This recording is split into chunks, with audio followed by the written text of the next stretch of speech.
Welcome to another Chess 24 Blitz Banter. It's 12:30 p.m. and I'm looking forward to this. Okay, I've got my cappuccinos, etc. Let's just mute over here. Let's hope for some good, fun games. Alright, I'll click on challenges. Go to my earliest challenge, Kingscrusher. To another Chess 24 Blitz Banter. It's 12:30 p.m. Let me mute that. Okay, so Kingscrusher, good name. The crushing philosophy. We had a little chat about this, didn't we, in the chat on Chess 24 just earlier. And I said about e5 as opposed to e2. Let's test this.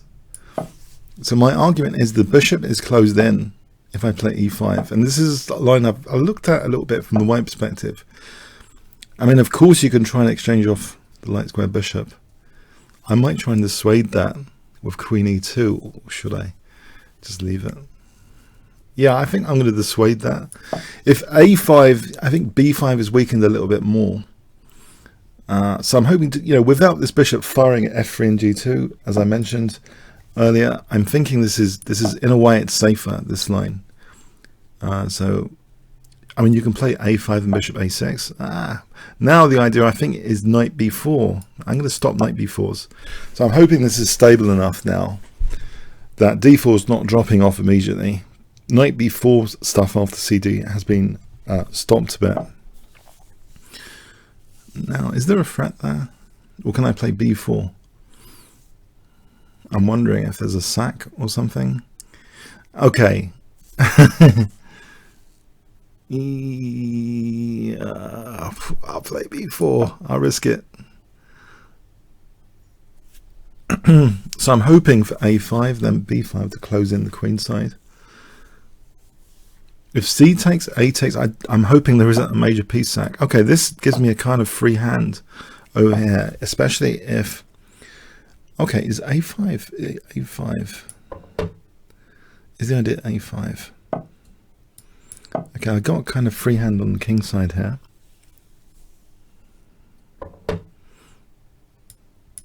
Which I'm hoping is going to be fun to use. This aggressive pawn wedge. Whoa. If I plant a knight on h5, there might be fun stuff like bishop h6 coming up. Like bishop h6, queen e3. I know there's bishop f8 at the moment. Can I just peel open the G file with G4, H4, G5? I could sneakily play King H1 with that naughty intention, or I could immediately just play G4, because I don't know about this bishop on the diagonal. Maybe G4. If G6, maybe knight F4. It's fun. I mean, another idea might just be bishop F4, queen E3, knight G7. For bishop h6, that looks even stronger because I'm holding e5 in a way. It looks as though it's holding the center as well a little bit more. So queen e3, knight g7. I mean, this bishop over here must be worth something, right? Right, there's going to be an onslaught on the queen side to be expected. I wonder if I can get away with rook c1. I don't want my bishop to be touched. So also I'm wondering about the cheeky just allowing a backward pawn with queen e3 just to allow a backward pawn, because really my intention is knight g7, bishop h6. I'm going to do this. I think my intention is to use this bishop to make sure there's no rook a2. So I'm going to accept a backward pawn liability. I'm hoping this is a good idea, basically. Knight takes g7 for bishop h6. Yeah, I don't usually play like this, but it might be justified here, because really I don't think the king belongs here fundamentally. It should be on the queen side, surely, because of this bishop. I'm going for it. This is what I was planning for.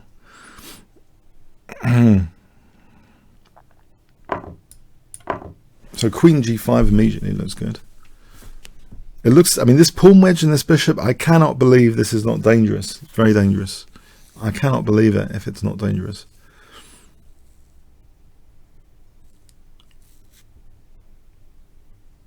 So CB, yeah, I'm wondering about CB here rather than AB. Okay. Can I just drive this out of the way with H4? I wonder. This is presenting some threats, surely. If I can play H5, drive the knight away, Queen G5, we're back to that situation. The Queen and Bishop here are not helping the defense.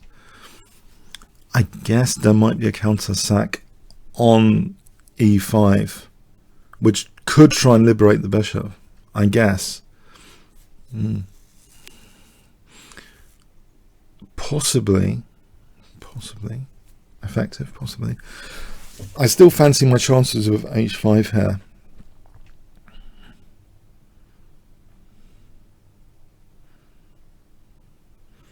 I think H5. Oh, okay, there's knight G4. Knight H4, I mean. And if Bishop G5, knight F3 check. And what if I just play G3 though? Just holding H5 without knight H4 now. That's a possibility. Okay, I just want to drive the knight back. Clearly G5 that's useful defensively. Queen on D8.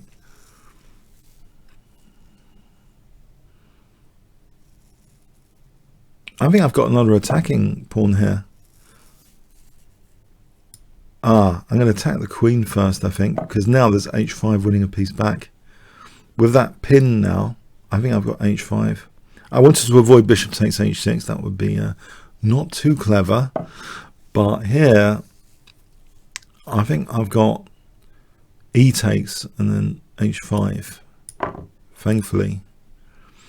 I don't think bishop F6 helps. I'm just going to play H5 here. Oh, he stopped H5. No, it's pinned. It's pinned.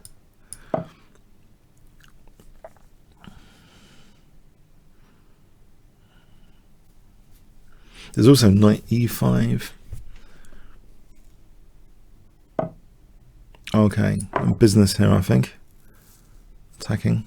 Knight E5 looks a very juicy knight. Whoa, with tempo. Oh, I can't ask for more. I'm going to use the H file now, I think. I can keep that bishop locked in. I can take here. It's locked in by its own pawn. Queen F4. Maybe rook F8. Bishop F4. I think what I want to do, pardon me, is use the H file. Rook H7.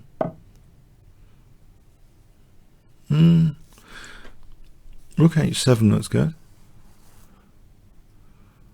Bishop G5 looks good. Queen F5, there's actually, I think there's just G4 there because there's no Queen F3. If the Queen goes back to F8, well, I think it's all looking pretty good. I think, okay, the rooks need to come in at some point, maybe here. I mean, they don't need to. I mean, there's Bishop G5 here as well.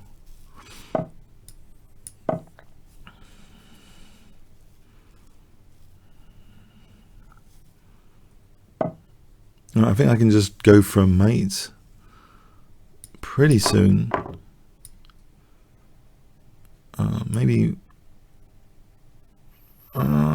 Maybe, yeah. Oh, just rook G7 or rook H8. I think rook H8 must be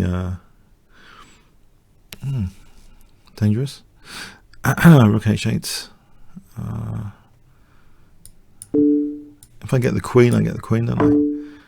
Because otherwise Queen H6, I think he has to give up the queen.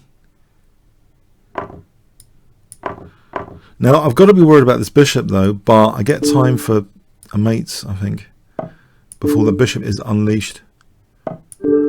Okay, thanks for the game, Duke Crusher. You gave me a bit of a free hand on the king side. Okay, got to be aware. I think you have to castle queen side in that line because the aggressive pawn chain is pointing at the king. Okay, Aldisto, hi there.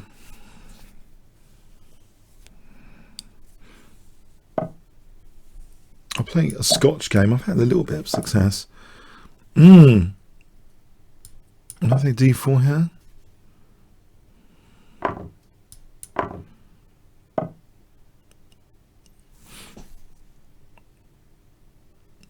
Well, how's it go? I think knight c2 to e3 on d6 is a line. There's an idea. I think I've seen that in a correspondence game. This, I know actually one of the top correspondence players in England called Peter Coleman. He had a game, I think, with this maneuver, knight c4 to e3 in this line. So I don't want to use the c4 square too quickly. I'm not sure about bishop g5. I'm hoping this is okay. g6 looks unusual to me. I was waiting for d6. Okay, now we've got d6. So can I get to play knight e3? I haven't got too many. Knight e3 is kind of a logical move. It blockades the pawn. I have to be, I suppose, a bit more concerned. I haven't got a knight on f3 defending h2, but how does that actually get to h2 later? I think there's pressure on d5. That's a key thing here. I might even be immediately threatening bishop f6 and knight d5. If I put the pressure on d5 here, this looks very fun thing to do. And even b7, now that bishop's not on b7, even queen b3, this looks kind of positionally very favourable at the moment. If I get to play queen b3, there's pressure points at d5 and b7. I think I want to do that. Hit b7. So I like the knights pointing at d5 here. A lot of pressure. Actually, I think this is difficult, you know. Can I not just take on f6 and take on d5? Takes. It looks really dangerous. Yeah, I'm really tempted. Maybe I'm being too greedy, but I'm thinking bishop d4 castle queenside. Bishop e3 check. It might not be that clever. F takes after. I'm still holding d5. That's a fascinating thing to do. Okay, I'm going to do it. I'm going to castle and hope d5 is held. Bishop d4 castle queenside. Bishop e3 f takes. I'm holding d5 there. Okay, here I can get rid of that bishop and play d5. Now, do I want to actually castle queenside? In fact, what would happen if I try and establish a pawn? Oh, there's rook b6 as an idea as well. And queen c2, any bishop d5, knight d5, bishop, queen d5, bishop c4. So I'm wondering to establish a pawn on h6. The dark squares have been weakened already. If I get a form pawn, then queen c3 is going to be more effective on the diagonal here. I think that is still a compromise. In fact, knight g4 wins a pawn here. It might even be more dangerous than that, because rook b6, queen c3 threatens knight f6 and knight h6. So I think knight g4 is pretty dangerous. And d5 might drop. What I could do, it's tempting to play knight g4 and think about rook b6. It is tempting. Queen c3. That knight h6 after looks tempting, but why don't I just... Do I have time just to play rook d1 just in case? Is it too cautious? That's fascinating. I'm going to do it. I'm just going to hold d5 just in case. I don't want to drop d5. So I've got in reserve queen c3 and knight g4. I don't think h5 might cut it that much because g5. So I think the real thing is knight g4 and queen c3. So this cuts across the diagonal. I think knight g4 is dangerous. Oh, rook c8. But knight g4 here threatens knight f6 and knight h6. It's good my bishop's protecting the knight. Otherwise that would be dropping a piece. Yes, the knight is supported there. So knight f6. Even if king h7, knight f6. If king f8, queen h8. I'm happy with this position because I know I haven't castled yet, but there seems to be so many weaknesses on the dark squares here. I'm pretty sure this fianchetto is a bit suspect. I don't remember that theoretically. I mean, okay, there's tons of theory. It's a rare line, but I don't. It just in principle, black weakening the king, a bit like that. It looks like it's a little bit on the dodgy side. I mean, it's tactically evident here because of knight f6 possibilities. I shouldn't really have this sort of position, surely. Queen h8 is almost winning. The rook's not protected, so bishop g8. I want the d6, rook d6 check there. Well, there's the pawn on h6. Actually, I can just take this pawn on h6.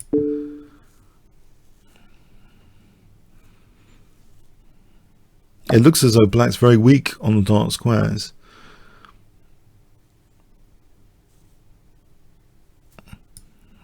Keep the checks up, because b2 is actually a concern. Aha. Now, do I just want to protect? Maybe. Queen c3, king f1. Should I be worried? I don't want a rook crashing to my 7th rank. I don't want to allow too much counterplay, as they say. King f1, you know, it's not a major inconvenience. I've still got h5 to try and activate the rook. g5, okay. Maybe I play that here. Or d6, maybe d6.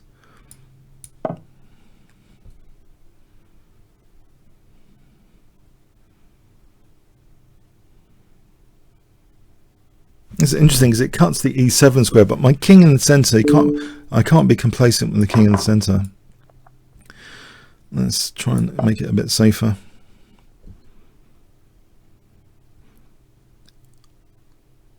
Yeah, I probably, oh, queen a1 as a resource. Okay.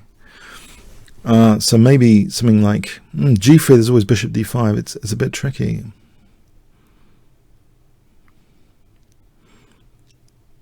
Right, if I bring this rook to take on d3, keep my first rank a bit safer.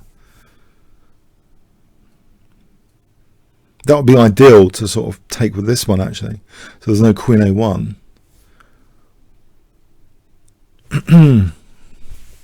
That's a bit sneaky, that queen a1.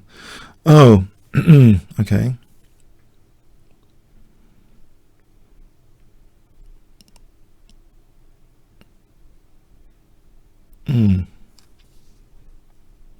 Okay, I'll put some pressure on f7. Maybe knight e5 is strong. Putting more pressure on f7. Oh, there's takes to knight h6 here. Nice little tactic. And that wins the house. Because there's the fork after. That's a nice little tactic, but yeah. Yeah,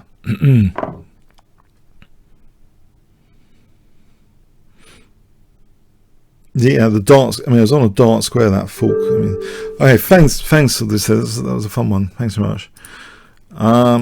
Okay, so Phenomen, hello.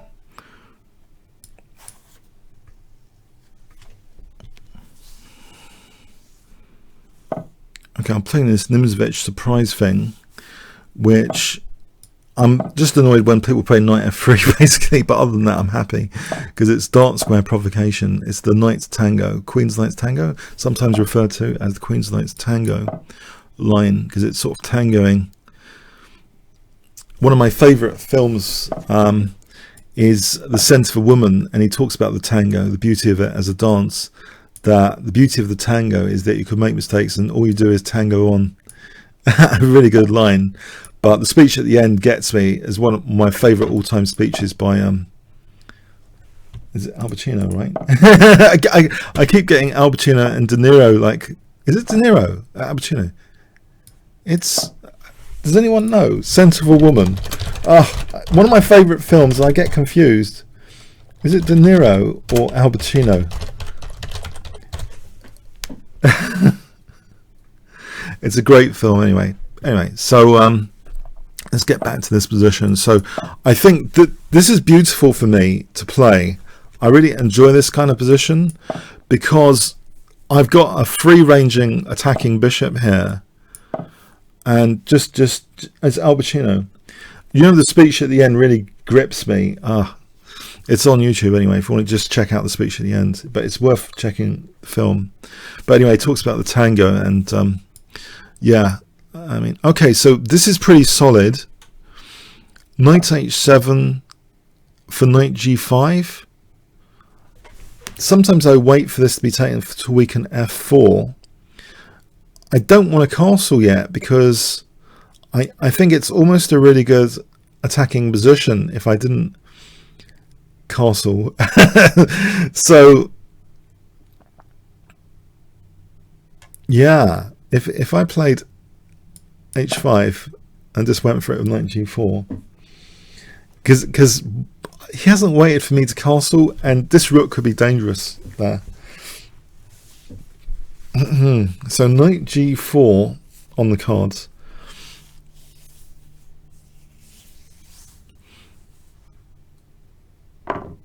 Now, okay, so f4 has been slightly weakened. Yeah, I should move the rook back soon, not to have that loose piece liability. If I can sink a knight into f4, it's hard for white to play g3, because then knight takes h3. So I think things like knight f4 and g5 might be justified here. I think the roots of this attack is the dark square advantage, which I seem to have now. So if I can get a knight to f4, I think the attack's well supported, basically. Right, I'll move this in advance of queen e3.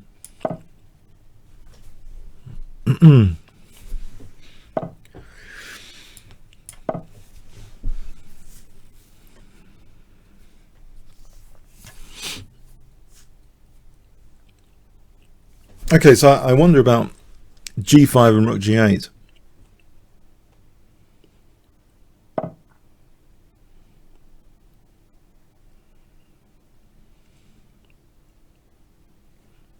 Or knight g4 and queen h4.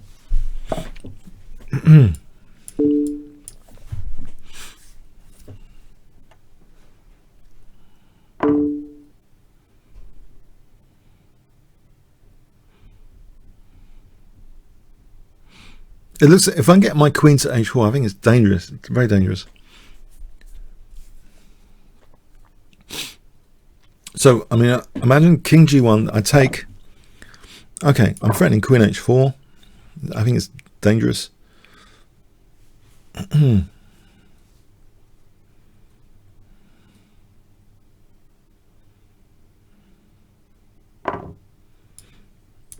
Okay, thanks, Venom. Yeah, it's the sort of position I really enjoy. I shouldn't say this, but the antidote is probably just to play knight f3 on move 2. Oh, you're going to torture me next week, aren't you? But I reckon that's one of the more difficult things to face, just knight f3. Okay, so Krish. Hello, Krish.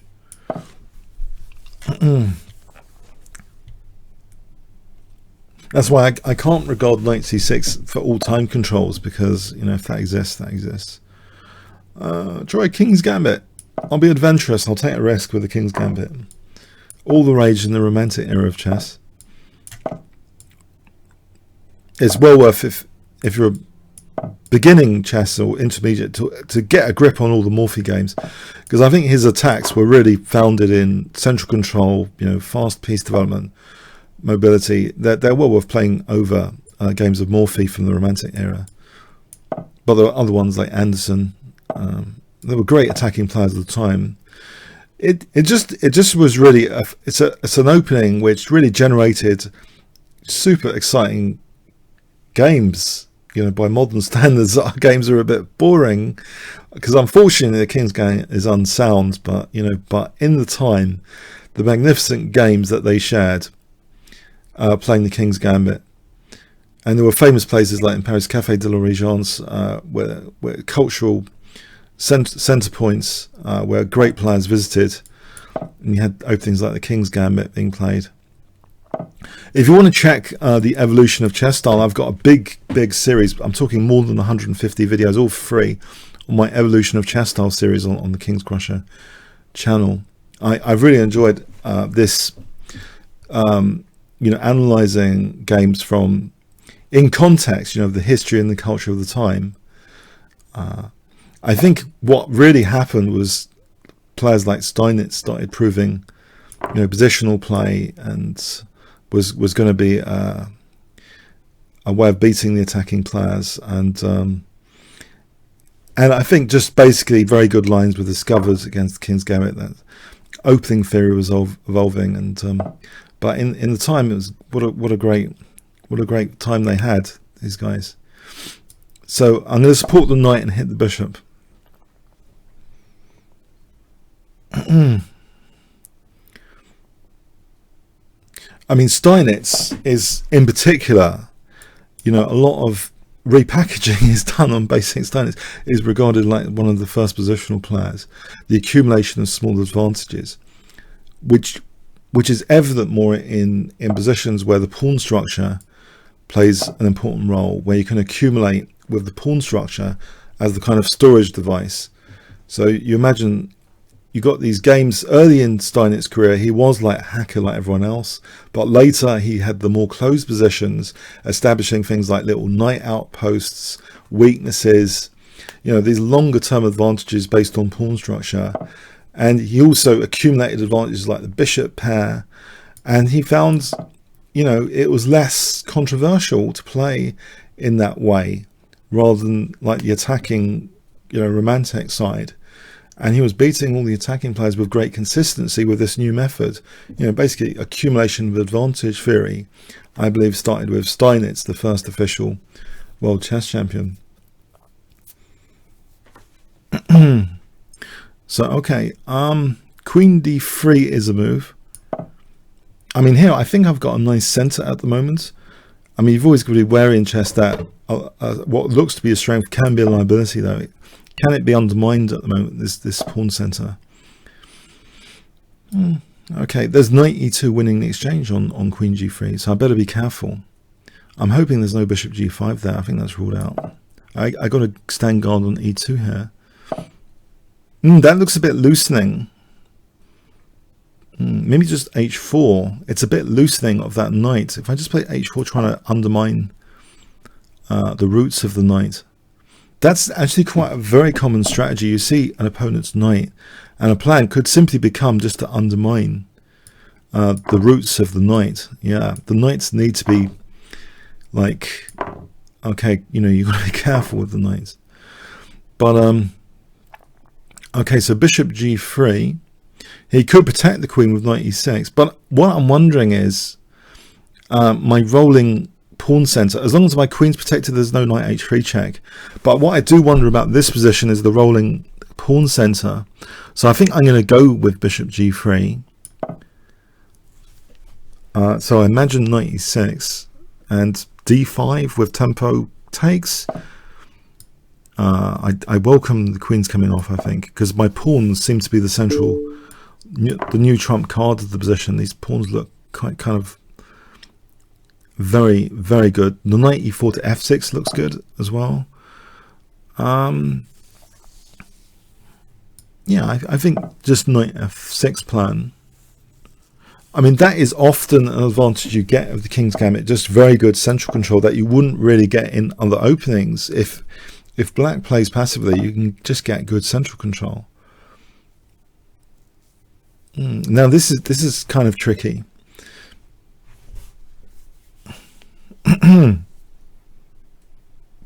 Maybe, I mean, rook d3 might run into c4. So I think I've got to seriously consider just taking this, actually. Maybe I've been a little bit on the careless side there. But I'm still thinking my pawns are gigantic. My pawns are pretty gigantic. And this is a fractured pawn. I mean, not fractured pawn. It's by itself. It's by itself. It's a lonely pawn. Isolated pawn. So I'm not too concerned because of the pawns. Basically, the pawn situation is pretty juicy here at the moment. Okay, he's trying to undermine them. Now, one thing I can do is bishop h4 to f6. I think, because I think these pieces can coordinate for an attack here, even with bishop f6, and then say rook g3. Rook g3, rook g8.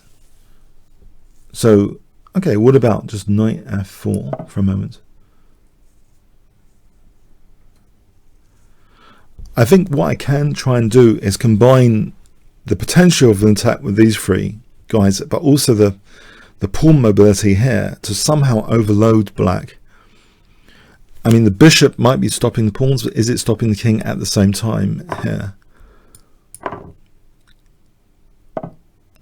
Now b2's covered, so I can safely not worry about b2, right? No, it's not covered. If it would be covered if my pawn wasn't there.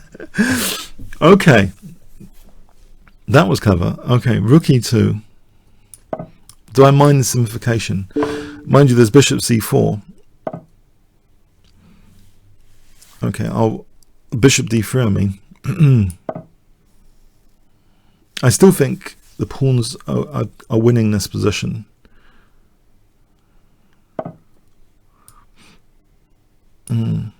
d6, d7, for example,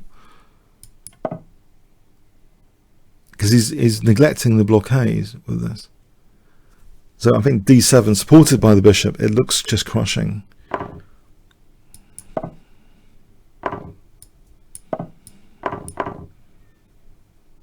I've still got two pawns. I don't have to resort to try and mate with bishop and knight. That's a good thing.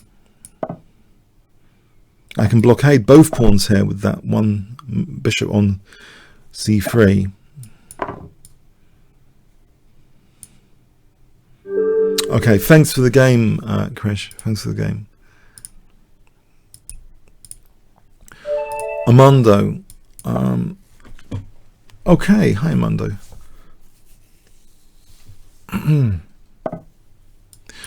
I'm always enjoying playing against the peers. I'm just thinking, I don't know why I get that emotional feeling that I'm going to crush the Piet's flat with this Austrian attack. I don't know what it is, but I just feel that I've got a crushing line based on a Nakamura game in the Foxwoods Open against the GM, where he just sacked the knight on c3. And I seem to win every single game I've played in this line, virtually. Seriously, it's like a killer line where, okay, he hasn't tested c5 though.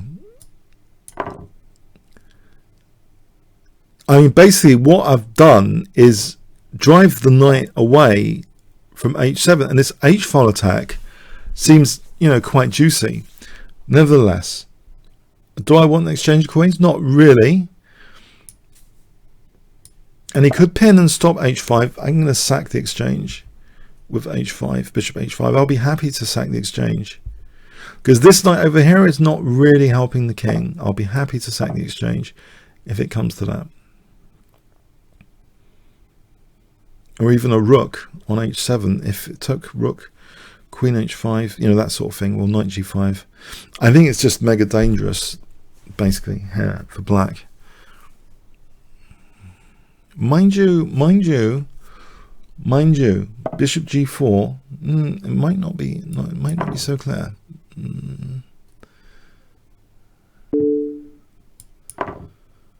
I could be overstating the case for white here. I could be. Does he take with the h part? If he takes with the f part, I'm wondering the check and then knight g5. Threatens mate, and if h6, knight f7. I do wonder about the check here.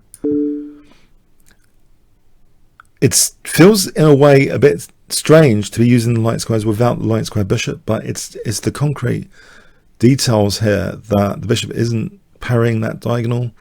Knight g5 threatens a mate, knight f7.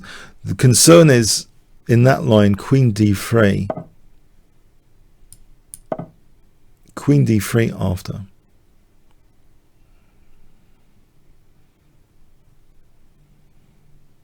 So h6, knight f7, rook f7, queen f7, queen d3.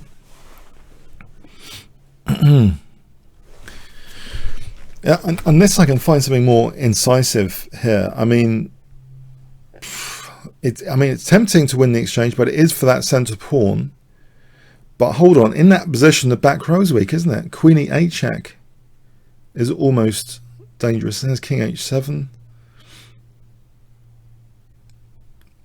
f5 might be dangerous. No, it's an interesting position. I think I need to check this out after h6 before committing to knight f7. I think that needs to be checked out.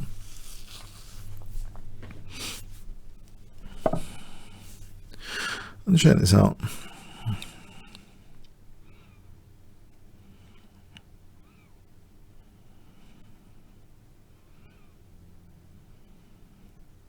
He holds g6 from d3 as well. I do wonder if I can just play it in a safer way with knight e4, bishop e3, then castle queenside. I'll try and just play it in a safer way. Forget about the exchange for a moment. Bishop e3, castle queenside.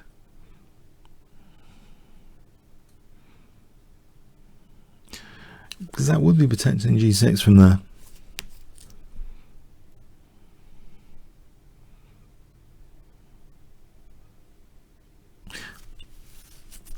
Black isn't that counterplay rich here because I think the bishop's hemmed in.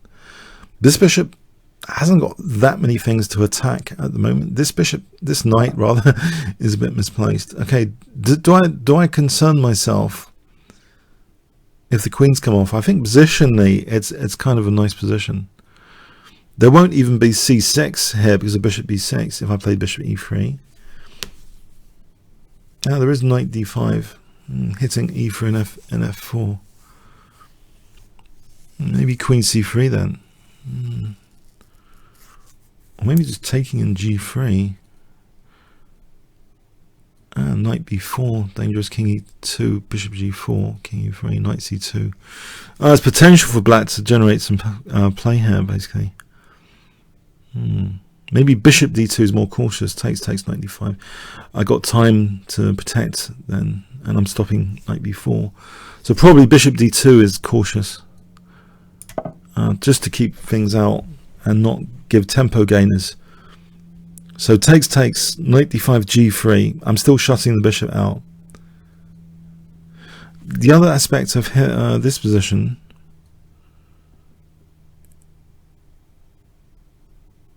is there another aspect of this? I was going to mention this c file, but maybe. Okay, so knight d5. I'm ready for that now with g3 without this being a tempo gain. If I'd done bishop e3. Okay, this isn't a mating attack or anything. In fact, that's a little bit dodgy because I've strengthened that, but f3 I've weakened. I wonder now. Am I playing a bit naughtily here? Because rook d8, there's knight f2 though. This knight can go there. I want to stabilize the position.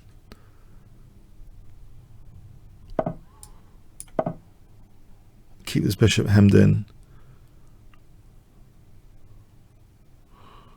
a7's hanging here, right?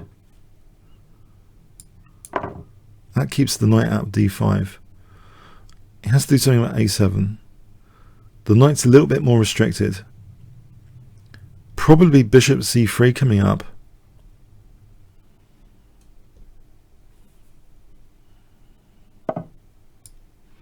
This looks pretty solid now, my coverage of key squares and entry points. Maybe I just go on the center file now. In fact, I think there's a new plan here. Knight d3 to c5, hitting b7 and e6. Just knight d3 to c5. Do I worry about c4? Not sure I need to. It undoubles the pawns. Okay.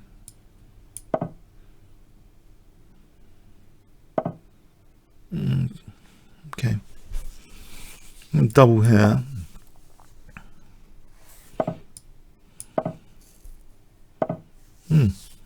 Nice. But can I still invade with rook d7? Okay, it's time anyway now. Okay. Thanks for the game, Armando. Very interesting. Azure Mist. Hello. Yeah, it did turn into more positional game after.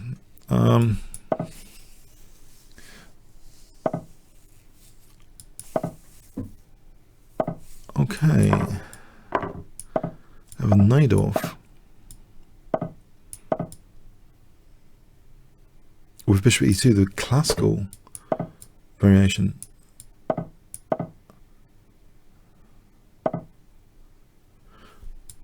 So I want to hold up e5. I want to take probably in principle I want to take the rook away from the firing line and play b5, assuming there's no knight sack. Maybe castle here.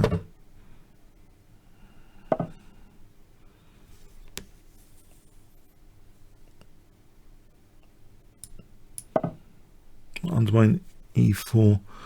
If a3, maybe knight b6 or bishop b7. So it's a lot about e4 control, I think, here.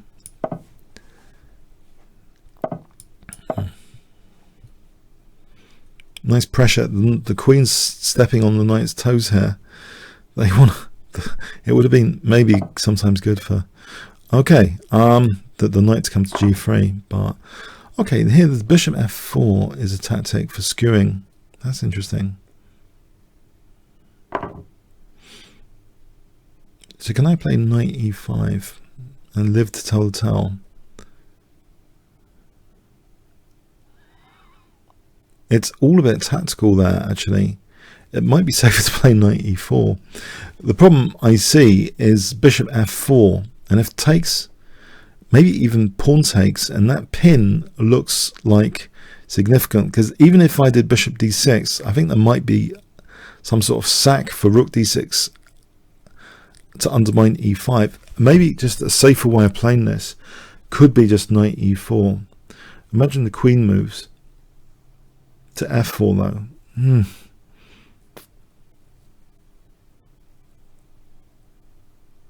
Whoa, I'm not convinced. Now there's check, and then bishop d6, knight e6, bishop f4. Okay, I'm going to take this risk that I'm not going to be killed with this pin. If I can play knight f3, bishop d6 there. No, I can't play bishop d6. I'm going to be killed with this pin, aren't I?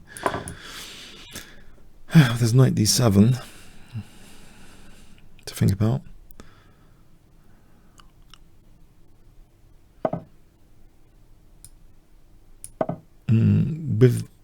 There's a pin here potentially with bishop c5 as well. Bishop f6. F6, if knight e6, queen b6, check. Knight could go back. Bishop c5, c3. So maybe in that light, bishop f6 is something to think about here. Actually, instead of anything else, I don't know. Bishop d6 as well. What's wrong with bishop d6 exactly? I was thinking something like knight e6 before, but it doesn't seem to do anything here. I think bishop d6.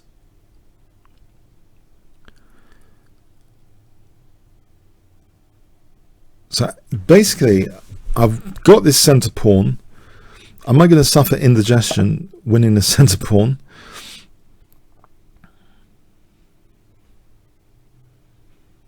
I can unpin and pin here with queen c5.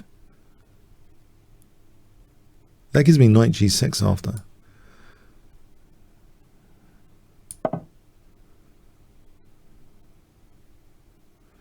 The thing is, no, this is protected by the rook. So can I not just play knight g6 basically?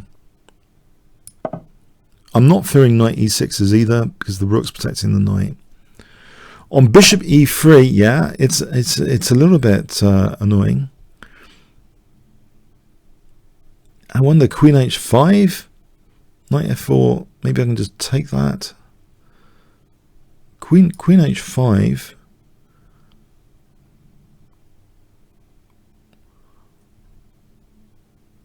I don't want to spend too long. What about? Okay. I'll park the queen there.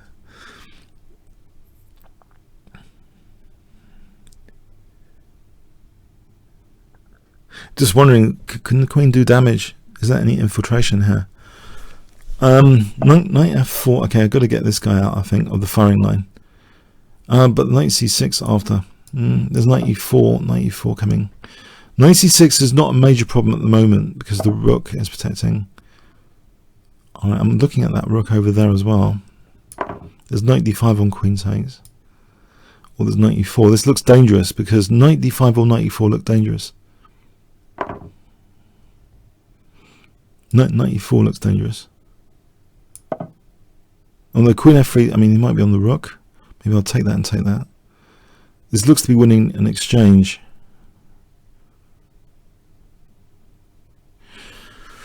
Furthermore, there might be e5 if the queen steps off, which it's going to, I assume. There might be taking an e5.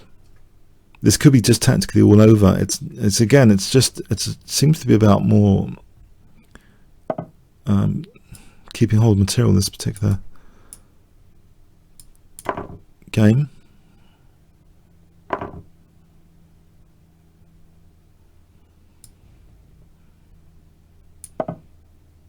My rook's loose. I'm aware of loose piece liabilities.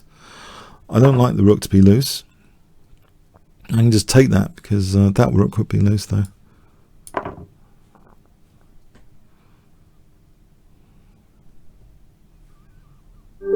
Okay, thanks for the game, Zomist. Thanks for the game. Okay, Renz.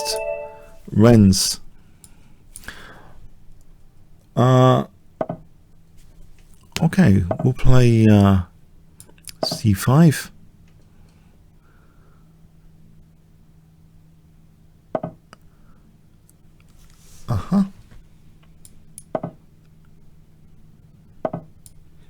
Good old London system. No, actually London systems with the bishop outside the pawn chain. Collie, is it? One of the relatives of the London system. Collie, when you keep the bishop at home for a bit more.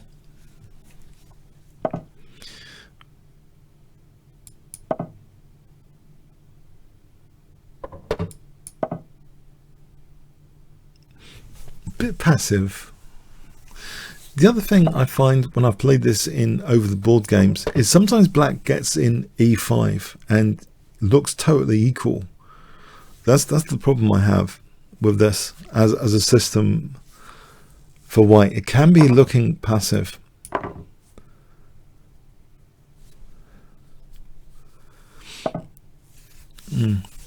That is the right way to do it though, I believe.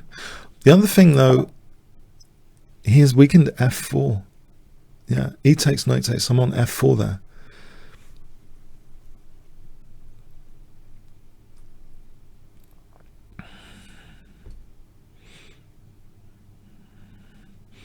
But of course it has opened up the bishop, but at some cost.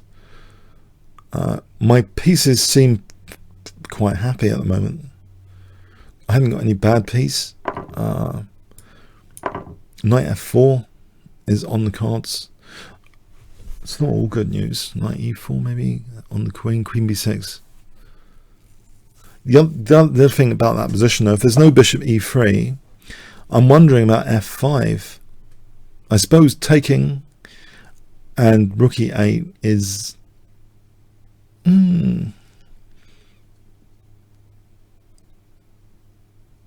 I do wonder if I can get away with f5.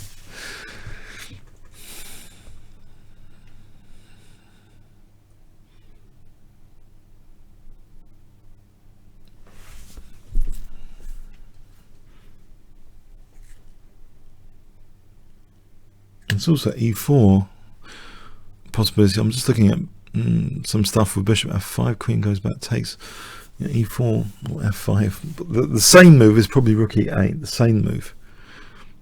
But is the same move good actually? B4, b5. F5 I think is the super aggressive. Because if he takes, and this pin, and there's no easy way of playing f4 without b4. If b4 is played, then there's things like knight c3. So if I get in f5, I'm thinking this is a fun position. Hang on, no, f5 is going to weaken the diagonal. I don't want to weaken this diagonal. Come on, come on. Let's just support e5. I mean, I still have to worry about b4.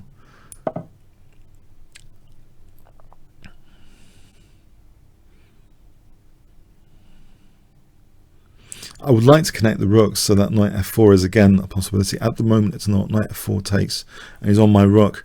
If I can just connect the rooks so they're protecting each other, no loose piece again. Okay, interesting. I'll take that bishop. I'll take that bishop. He's got to try and prove the knights are better on the light squares than my dark square potential play with this bishop, which has no counterpart yet. This bishop on g7 has no counterpart now.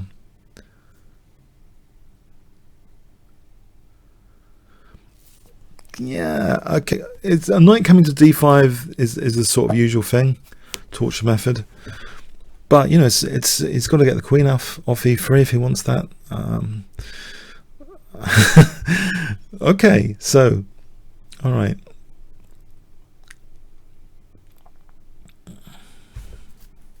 Might be threatening e4 here. I think I'm threatening e4 here. You can always pin. No, I am, because the knight and rook are holding the queen. I could take without losing back the piece. Probably e4 is a concern for white here, or should be. That's nice light square play. Yeah, nice. Nice.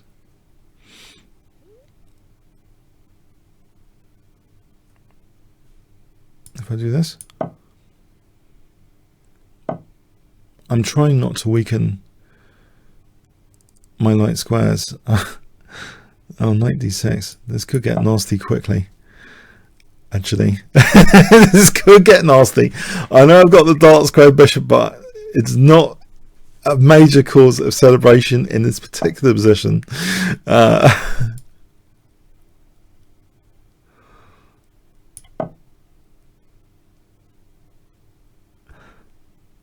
wonder if king h7 for f5 without this diagonal being a killer.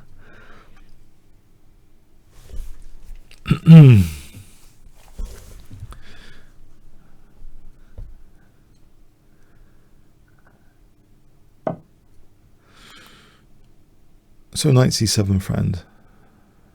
Can I go here? Just a parry knight c7.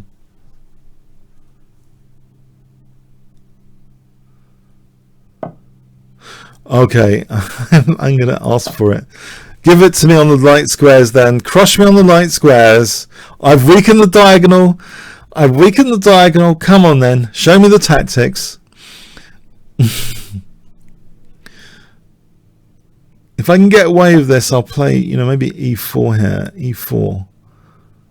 And then it takes the knight c7. Okay, the tactics are not too involved. Rook c8 then. Rook c8. I want to be able to play e4 without losing an exchange even. If I can get away without losing material to play e4, I'll drive the knight away from central control. Come on, give me e4. You know you want to. Although rook on the 7th is dangerous. I got to stop the rook on the 7th. These knights, I need to repel them. This one, what's it doing there? I need to repel it back with a6. Actually, knight c4 is threatened. I'm threatening knight c4 winning an exchange. Am I not?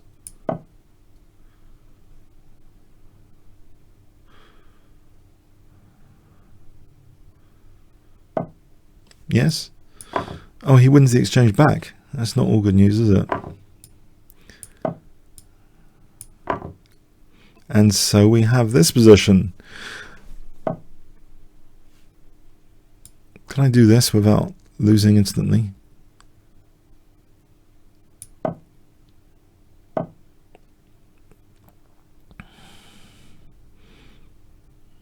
Now, can I get the queens off? Because this is getting scary with the rook on the 7th. Mind you, a6, just trying to nudge the queen away from the rook.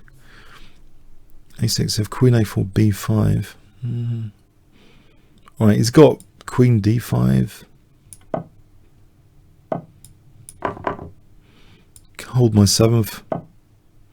Very solid game from white, very solid.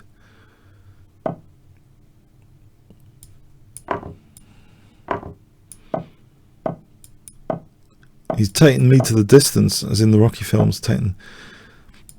He's taking me the distance here, this guy. to the rook and pawn ending.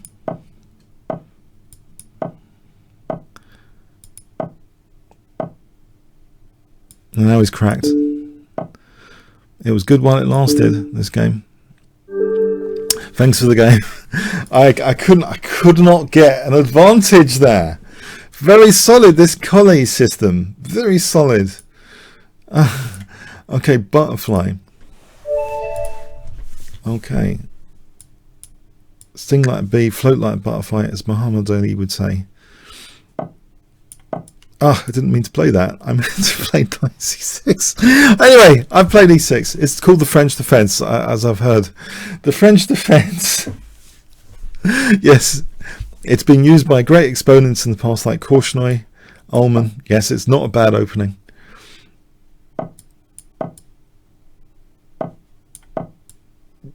We could be entering one of my pet lines here, which I've had huge win rate with.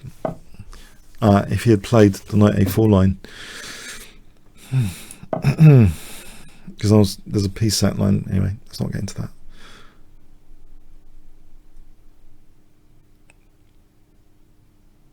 Well, I could just briefly mention it. Knight a4, check. c3, cd, b4, knight takes b4, a takes. A takes? No, I can't actually tell you about it. Maybe another time. Okay. Is this still a poisoned pawn? Like, can I not just take on b2? I mean, would that be completely stupid to take on b2 here? Or completely stupid not to take it? Or do I need the hassle? I mean, do I need the hassle of calculating that? That's the thing as well. I'll just play g6. If I just play positionally and say, I'm not bothered to calculate that, you know, queen a7, b5, just gaining space. Try and play just simply, sort of greedily. But, I mean, it seems a bit greedy in principle. Even if I win that pawn, it could be f5 later, smashing through the pawn chain. All right, there's a check here.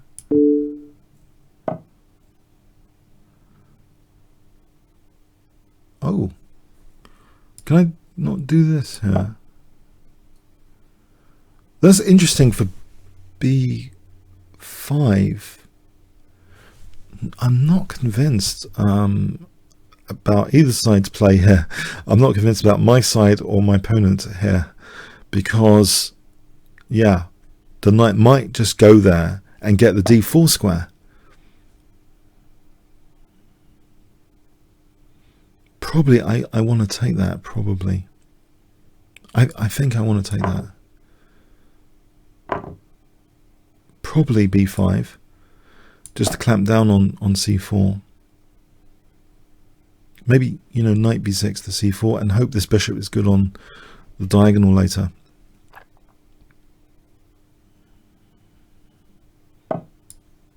I mean, a4 at the moment, the rook's loose. I don't think a4 is such a killer. Is my queen getting trapped? That's the other question. I hope not, basically. So if I can get in knight c4, I think I'll be happy with things for a moment at least. The possibility of getting a blockade square on d5 with e7 to d5, or the bishop liberated on the diagonal, is possible if knight takes.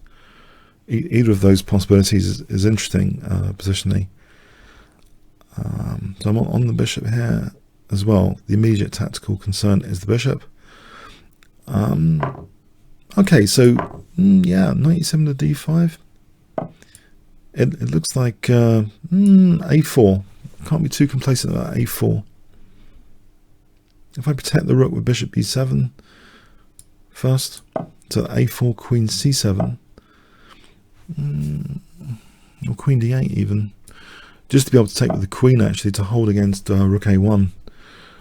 So I still want to play knight. Well, I actually want a castle, and then bishop e7 or bishop g7. Bishop e7 might be better actually to hold against knight g5 to be able to take.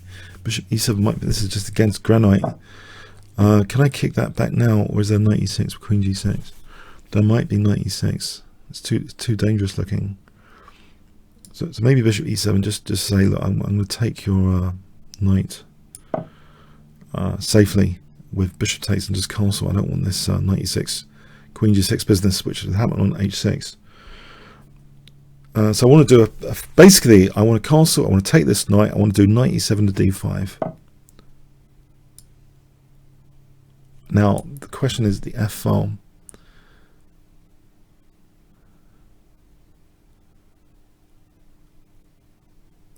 Do I worry about the f file? The bishop's blocking in. I'll take the risk, man. I'm going to take the risk.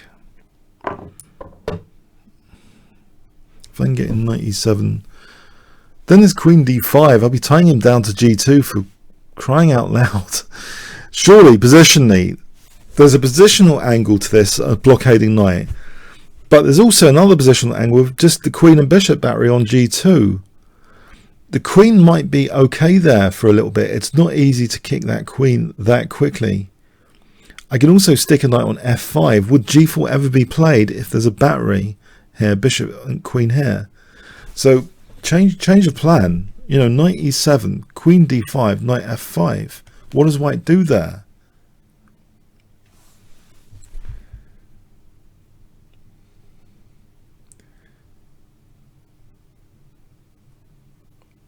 I don't know. What does white do in that position?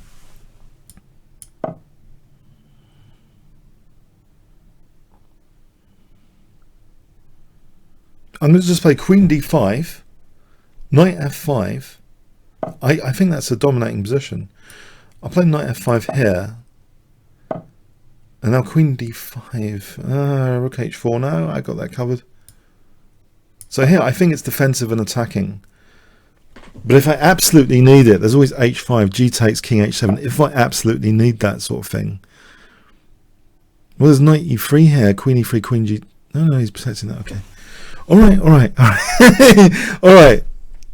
He's holding the position, it seems, on g2. He's holding it. Is he? I assume he is.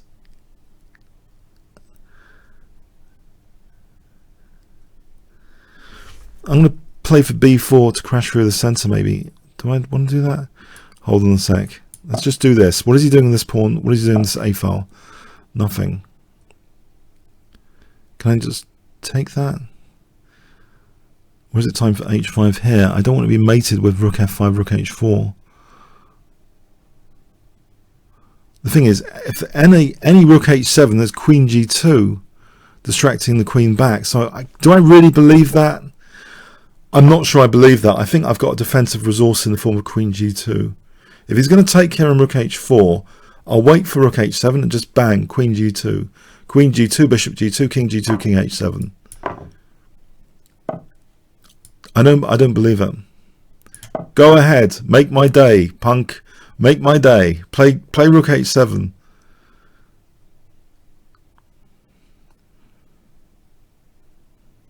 I do not believe it. White is not in a position to do this.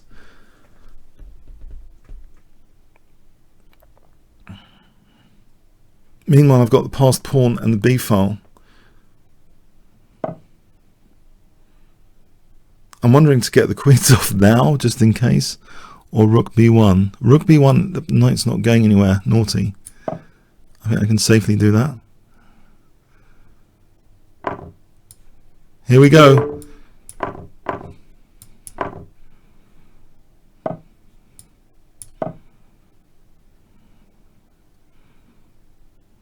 Okay, yeah, that was interesting positioning. Thanks. Ich bin Schachspieler. Excuse the pronunciation.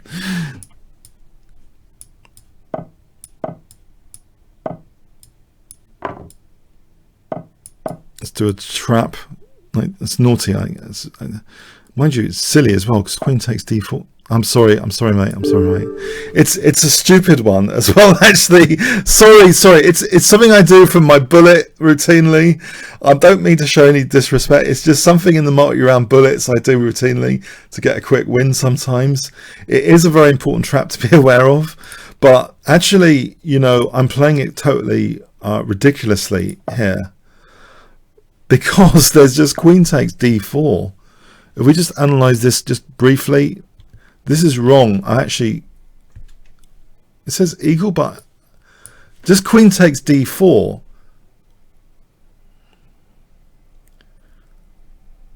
And I thought I was playing this totally wrong, but for some reason the engine seems to think there might be some compensation for white. I'm struggling to believe this, that there's compensation for white.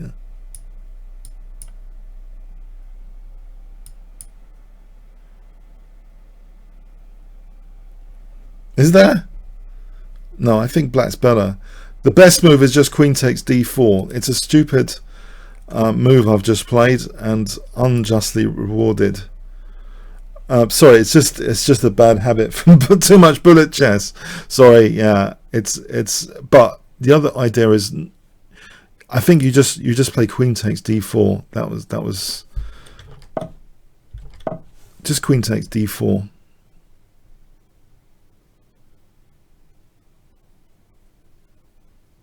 Is the best, just to make sure. Yeah, just queen takes d4. Okay, next challenge. Okay, knight flight. I think I should give that guy another game. Yeah, I should give that guy another game. Oh, I just realized now. Yeah, okay, knight fight, not knight flight, knight fight.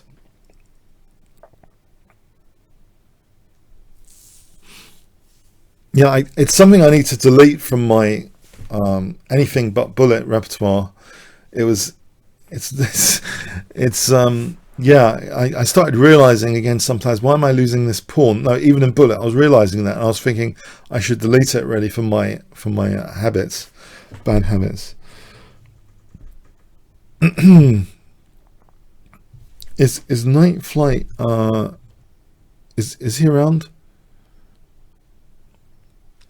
All right, he can challenge that. Maybe he didn't do the tick box, you know, for creating the game. So, okay, let's abort this and go on to the next game. Alcauza.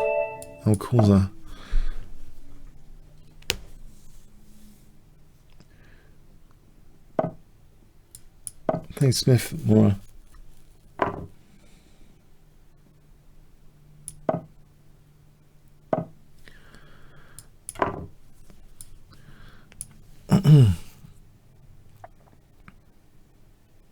Hi McTow. To be honest, I was a bit worn out last week. I realized I want to be honest with you guys. What happened last week, and I've kind of rearranged my week now. Is I realized that I hadn't had any videos in my normal 5-minute schedule on the Kingscrusher channel, and I thought, okay, in waiting for 12 o'clock, I'll play like quite a few. I played quite a few 5-minute before I even started the session last week, and I thought there's no way I can do that in because I think it reduces the quality of the commentary. So if you think I'm more energetic today, it's because I've got my coffee, I've got my nuts, and I didn't play a single game even from yesterday. I have not played. This is I'm a bit fresher as a result, and there are some vicious trolls on the Chess24 channel. I've noticed. I think the best is for me not to read the comments, and hope you guys like the video, because I think you guys that I play are worth 1,000 times more as human beings. Any troll on the Chess24 channel, I think a lot of it is jealousy and resentment, because my YouTube channel has 73,000 plus subscribers. So you get other smaller channels, they're just jealous, they're resentful. That's what happens. That's life. You know, you get successful in something and people are just pissed off at you. They're angry at you. Yeah. But, you know, that's all I can say, that they're jealous. Yeah. because last week I had two very strong opponents actually to start off with. And so not only was I tired, I had a bad time to start off with in terms of strength of opponents, but I did not do you guys justice as I think I am doing today with the commentary, because I tried to keep myself fresh now, and I'll try and do that. Anytime I get nothing on my 5-minute schedule, I will try and do it on a different day. So this day I've got to avoid Friday as well. Basically my commercials or streams, I've got to avoid those days to do any other 5-minute. I think it just tires my brain. It really does tire my brain. With bullet chess, it's much more intuitive. I don't have to calculate that much. But with 5-minute chess, yeah, I don't want to do 5-minute games before this session. No, that was actually a mistake, and it's kind of providing ammunition, to some people which seem to have real issues with themselves, and they probably don't have a life or friends. They have real issues. So I'm just trying not to read their comments, basically. But you guys here, you are the Chess 24, the future of Chess 24, and you guys are really super nice, and I really enjoy this experience.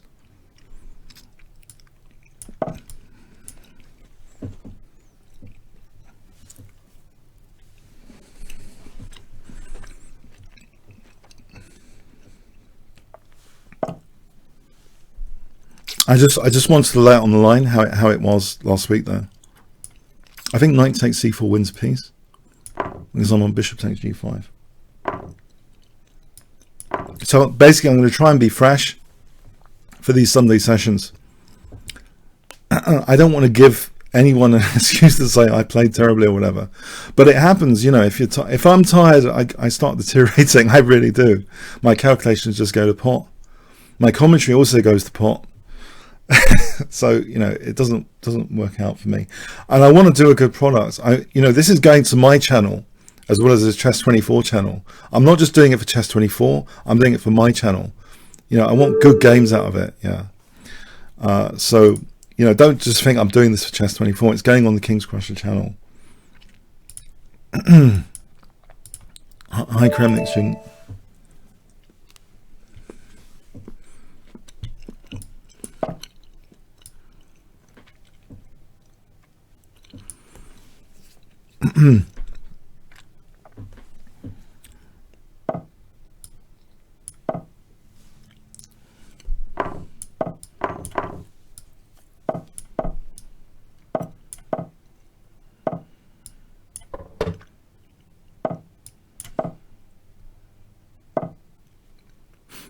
I sometimes play knight d5 here without calculating too much. I wonder if I should risk it here. I'd probably build up more with rook c1 than a knight d5. This looks more familiar to build up more. I think knight d5 is pretty thematic here with the queen not on c7 in the Morris Smith lines. It would help make sure my opponent is having a hard time developing the kingside pieces.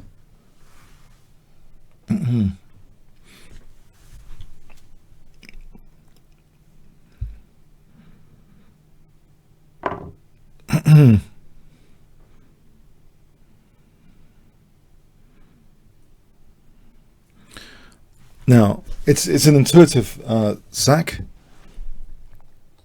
But I've done this kind of thing before. I've seen it demonstrated before in master games in the Smith-Morrow. I mean, this is one of the fun things about the Smith-Morrow Gambit.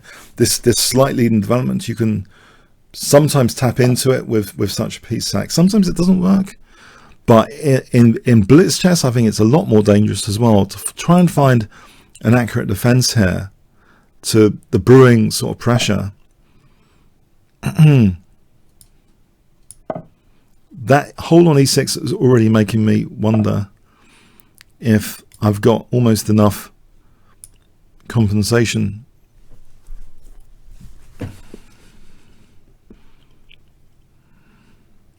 Check and queen f3, knight f5, bishop f5.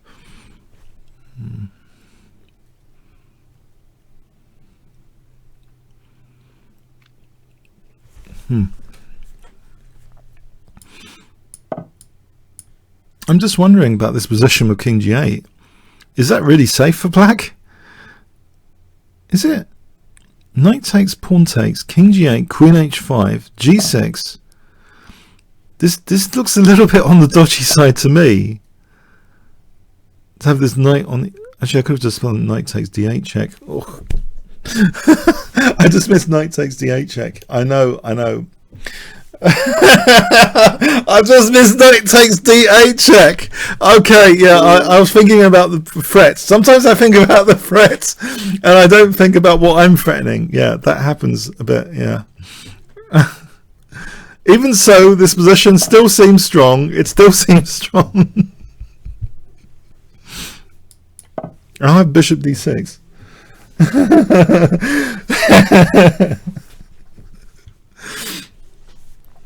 I could have finished the game. Yes, I could have finished the game with knight takes d8, but it's looking pretty dangerous as it is, this position. It's got to be said. Surely this is looking pretty dangerous with things like queen d5 and queen f7.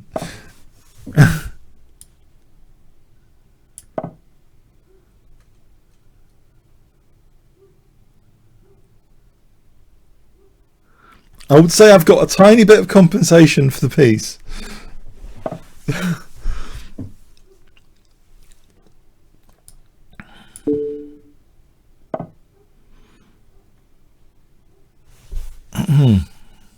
Bishop d5, knight takes the rook e8, check, mate. So I think bishop d5 is possible and sadistic here. Because where is the rook going? With bishop b7, bishop e7, it looks all over. I must admit, I would not like to play black here, particularly.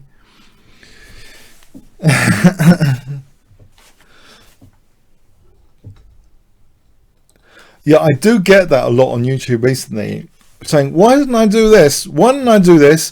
Because my first thought, which is probably erroneous, is to say, what is my opponent's move threatening? A lot of the time, that is a useful question before saying something else, like what can I just take based on their last move? I think the real question should be, assuming I haven't got anything better, do I need to like parry the threat that I see here? Then knight takes e8 should, you shouldn't routinely just parry what you think is a threat. You should see what your new opportunity is. The opponent's last move is often having a fatal flaw, which I've talked about a lot, the weakness of the last move. But it's this thought process. I think a lot of players get this thought process, which has a symptom to it, that basically, I was looking at my bishop and I think I should move it, right? But yeah, he had a piece hanging, and it's inaccurate play, yeah. But a lot of the time, it's good to have that definitely as somewhere that you look, what is the opponent threatening? It just might not be, they might not have been in the position to do that. You can counter threat, you can see what they've got loose. Okay, I'll take the rook here. I think it's all crumbling if I just take the rook.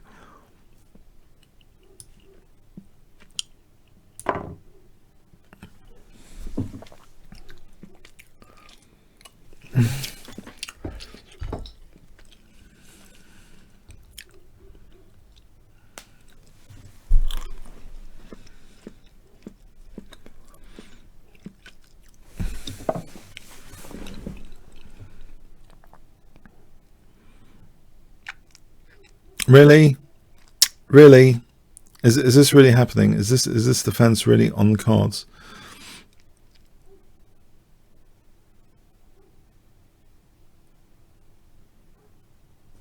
That's takes. Oh, rook c8. This bishop takes c8. That doesn't quite work.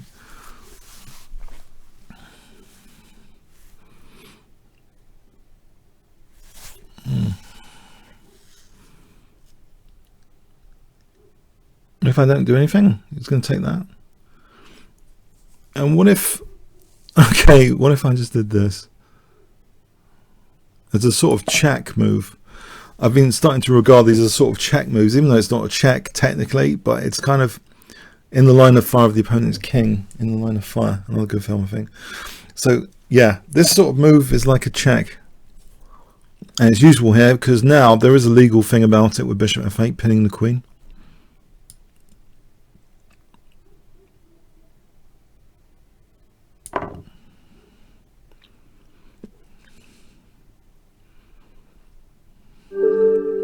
Thanks for the game, man. Panic student. Okay.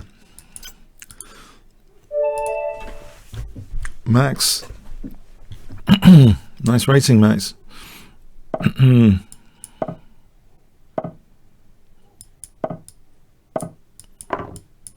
I shouldn't have played that. I don't know why I took that. This is a 3-minute game, isn't it? Okay, it's good I've realised it's a 3-minute game. That's a bonus.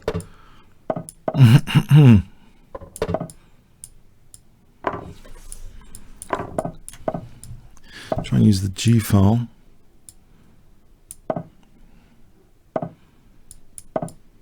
At some point.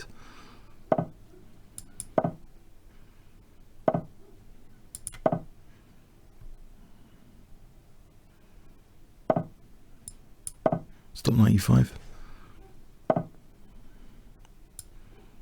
Let me call over to king side. I think rook g8, bishop f8, bishop e7, rook g7, rook g8, just double the G file. It looks like a nice attacking plan. I like the knight on e4 here. I like the position, basically, at the moment. I do.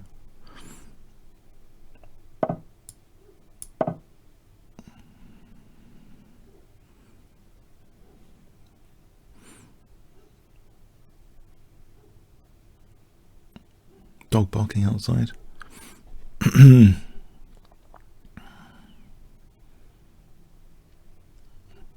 Taking some time here. I just want to play bishop e7 and double rooks, basically.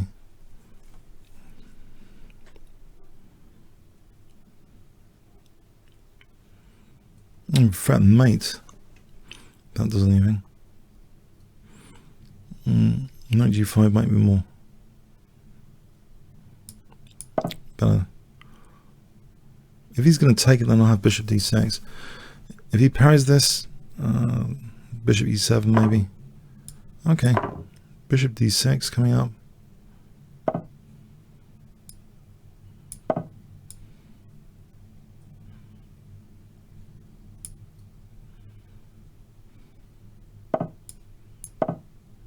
Time down to g2. This looks very nice. That's I can treble. I should take and then treble, rook f2. E5 is possible here, almost. Yeah, I think e5 is actually neat. So there's knight a6, maybe, being pedantic. Or is there? I think with e4 that's fine.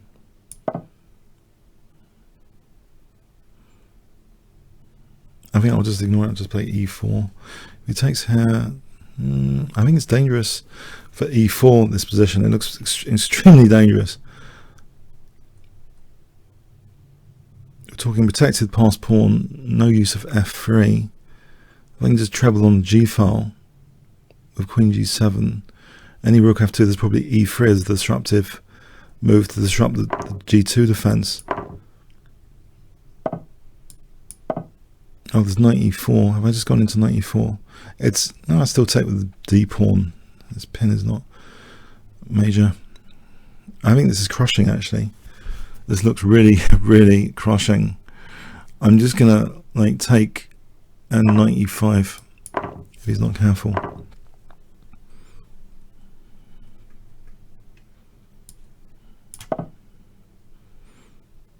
I don't really believe this piece sack.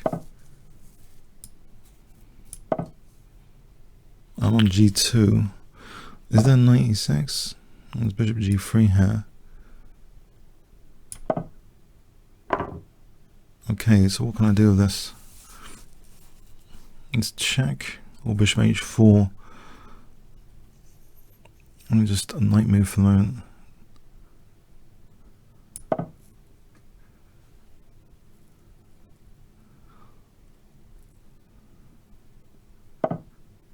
Now only 1 on g2.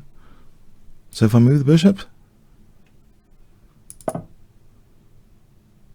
there's no rook f2. I'll make sure there's no rook f2. There's rook g3. Queen stays there.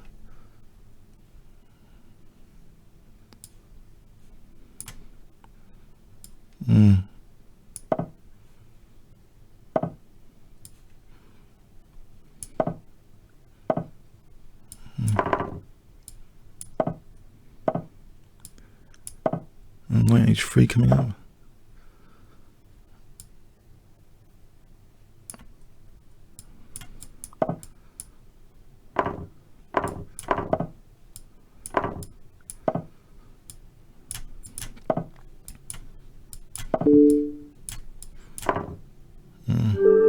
Thanks for the game, Max. Thanks for the game.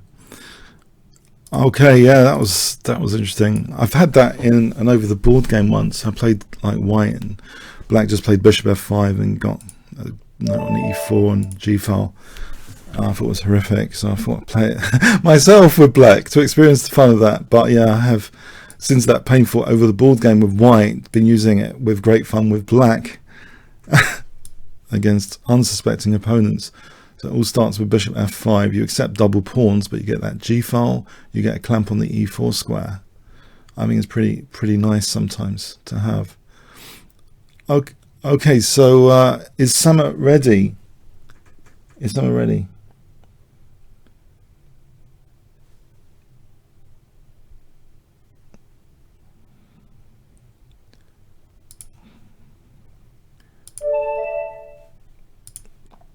Let's go on to the next challenge.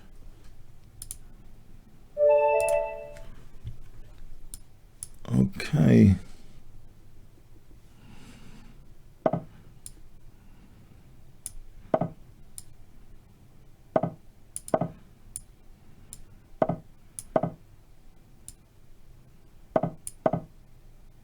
I have a problem with white's play here. I mean, he's weakened a lot of dark squares.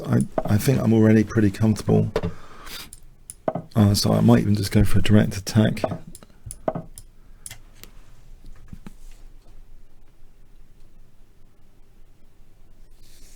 I mean, when I say a problem, I think I have an opportunity, I think, for white's play to play for a direct attack here because, yeah, I think it's a good attacking position in many respects. So, okay, so, yeah, can I just even just take on d4?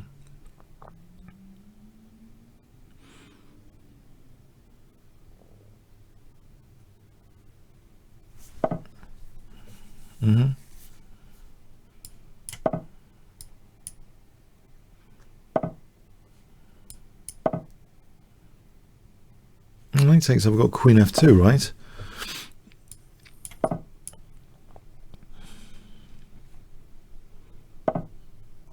This looks like super fun, just to play g5.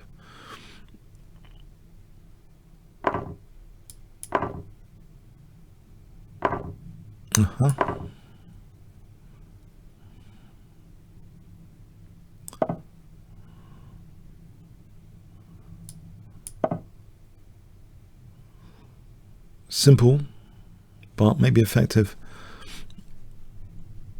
f3, g3 cuts the king's exit.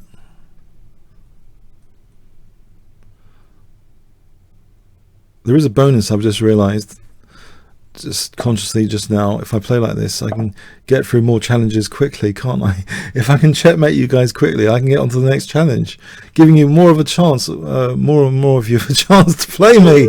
Okay, thanks for the game, Zem Larson. Thanks for the game. Okay, Mick Tao.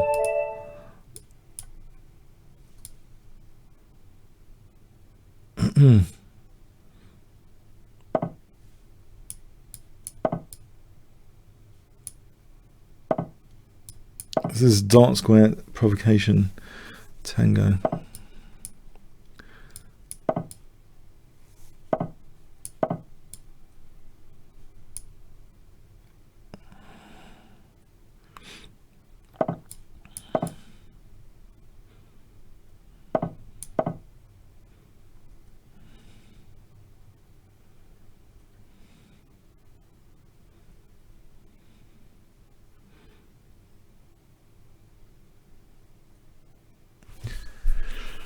Okay, so we have this position, which I'm pretty happy with. For reasons I kind of mentioned before, but I'll mention them again. I think White's weakened himself on the dark squares. If he gives up the dark square bishop as well, he's amplifying my dark square play. Is he going to play bishop e3? That might be the better choice, yeah.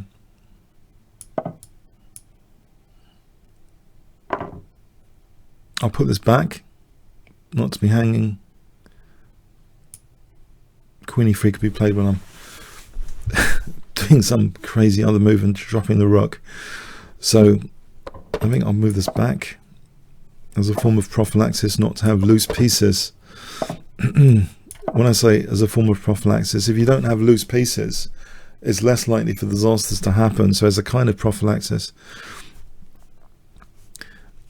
not as in condoms, I'm talking about prophylaxis as in Nemzovich, my system. He talked about it a lot, but I think it was before condoms were invented. Maybe it's the wrong word. Maybe I should actually start using a different word. So then prophylaxis, actually, it's not right, is it, to use that word? It's funny if you mention that in conversations with non-chess players. You're thinking, what? Yeah, okay, I'll start using a different word. Maybe just prevention measures, prevention, precautions, adding security to the position, that sort of thing.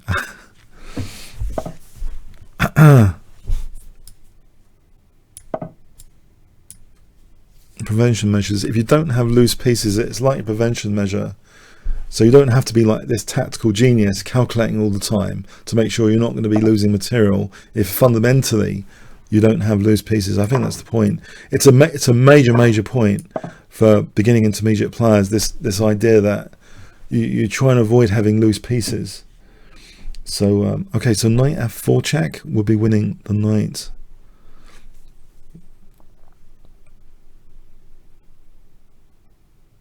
Adding security to the position. I think there must be a word which is better. Precaution, precautionary, prevention. Stabilizing the position in a way. I don't know. If you have loose pieces, it's not entirely stable. Okay. There's rook f3 here, forcing move, queen f3, knight h4. That seems to be crushing.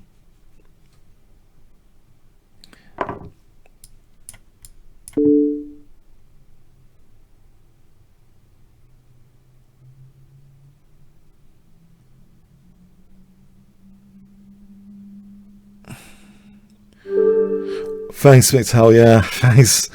I kind of like my position before that disaster, tactical disaster. Hi, Singh, Gabru.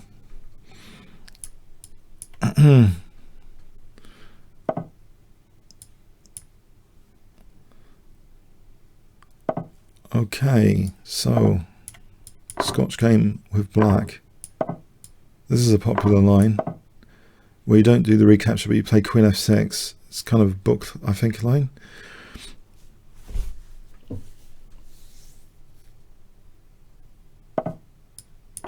Capturing away from the centre might be justified for the d file later.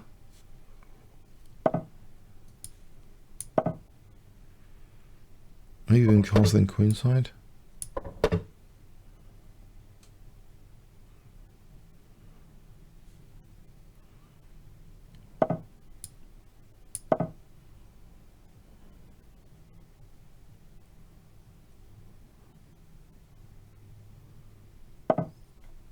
Alright, I wonder.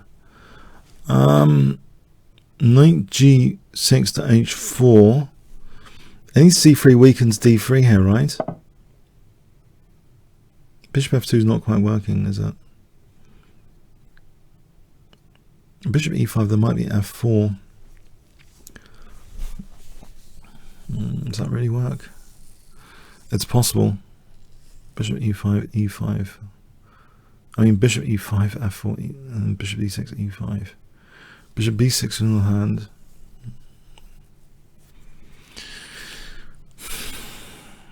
Queen g6. If he takes bishop f3, g3, queen g4. How dangerous is that? Queen g5, queen h3, queen h4.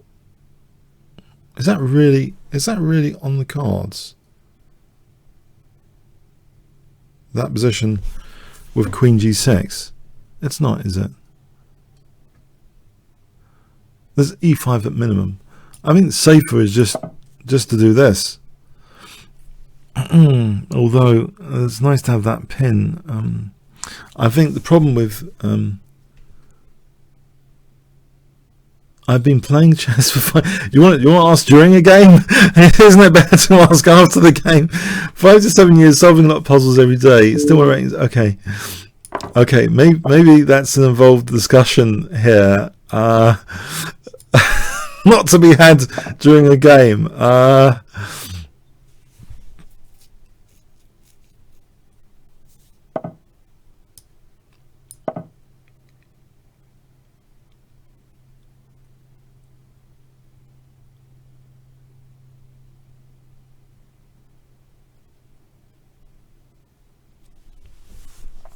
Bishop f3, if he takes knight h4, could be a little bit tricky because I'm threatening queen g6. Alright. Should I be worried that you've been solving a lot of puzzles every day? Should I be worried? Let's ask a different question. It just okay. I think one thing about the puzzles though is, you know, they give you the great positions. In a real game, you've got to like steer for them. There's bishop g5. That is a pain. I'll stop. I mean, bishop g5. I'm ready for it with f6. Yeah. A4. This is dangerous. Oh crikes! Oh crikes! Now I'm worried. Okay. I've just gone into bishop g5, haven't I?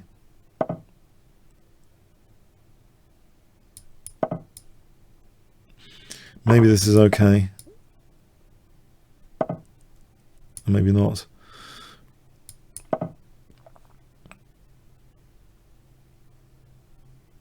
Yes, I've officially blundered horribly. He's distracted me with these questions during the game. That's really naughty. I haven't been thinking about his question now. I've been more distracted than him. No! I'm a distracted bunny here. Yeah, I'll just think about your question instead of my moves now. Yeah, I'll just think about this question. Yeah, what is it? Someone's good tactically solving puzzles. and okay.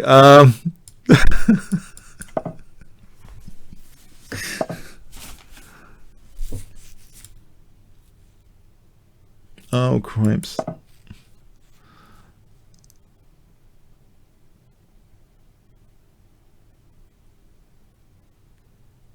If I got to play king a7, that might be good.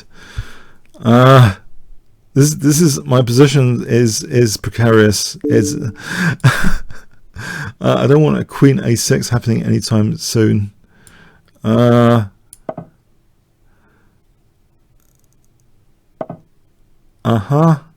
bishop f3 is happening, yeah? That's just great.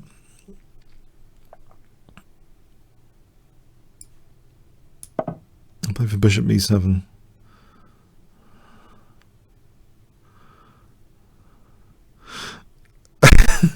Alright, so the answer to his question is, yeah, just pose that question to any opponent you want to beat, basically. And yeah, I think they'll be distracted. Alright, so g4, yeah, I'm just being dismantled. I'm just being dismantled with bishop c7.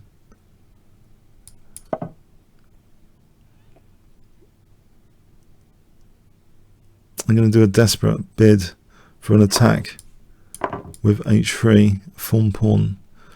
The form pawn is often my saving friend in chess. If I've got one major friend on the chessboard, over the years it's been the form pawns. Harry the h-pawns as form pawns.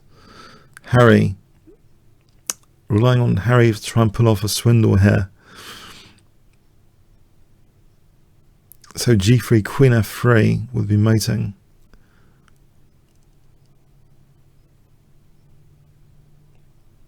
Queen e3.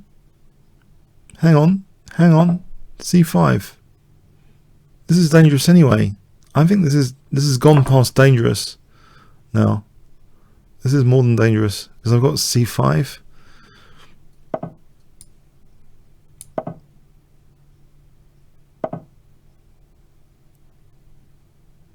Oh my god, Queen b8 is threatened. Mating. Ah, Queen b8.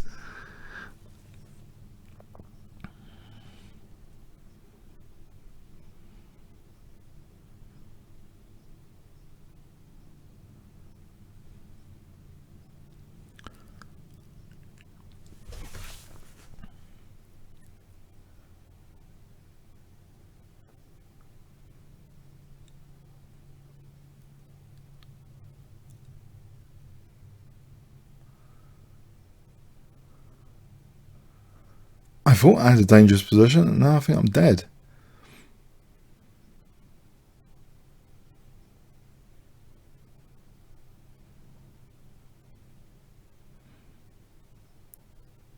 I'm pretty much dead here. Can't move the bishop. Queen b8, bishop a6 might technically be the best move. Doesn't look too happy to do that.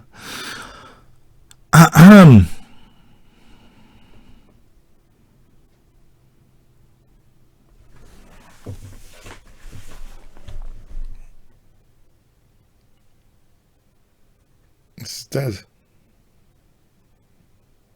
That is vicious. It's like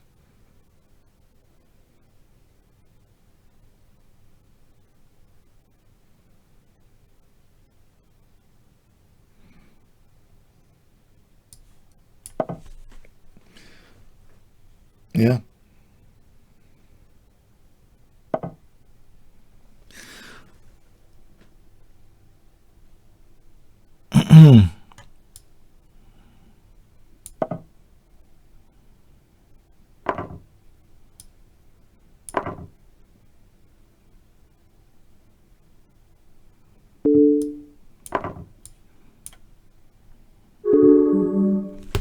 I was dead. Yeah, well played. Ah! Alright, night fight. Oh man.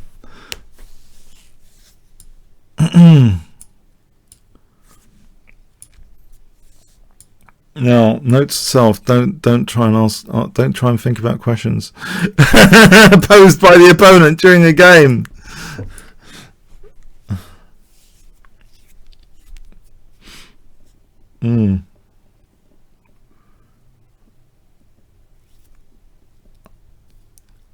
Okay, is night fight? Sorry, night. I keep saying night fight. Is night fight ready?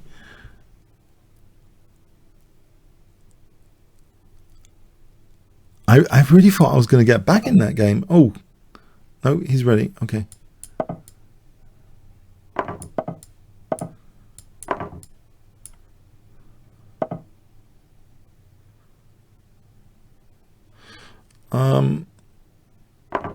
Okay. That's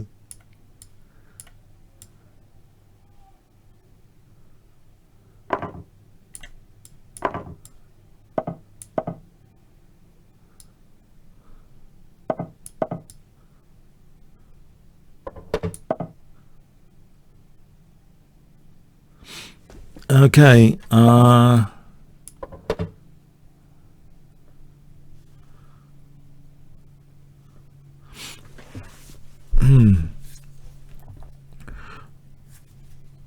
Rook d1, bishop c4, bishop e2.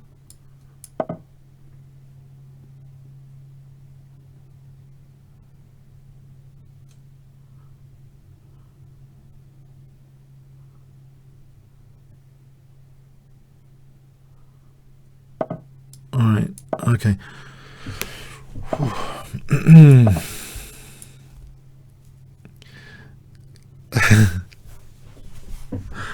I'm in shell shock. Yeah, I can't disguise it. Shell shock from the previous game. I'm still in shell shock. Yeah, I'm in shell shock. The tortoise is like I don't know, you know. Okay. Anyway, aside from that, everything's fine. Everything's fine. I'm trying to look at this position. I'm not trying to cry over the spilt milk, but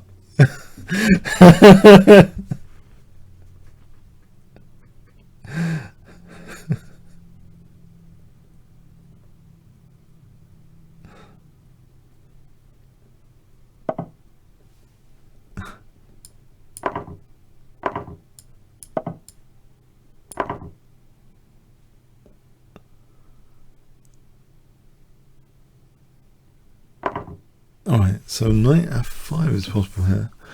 Queen d2, knight e7 is kind of winning a pawn, at least anyway, I think. Winning a pawn back.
I'm thinking rook e7, rook d8.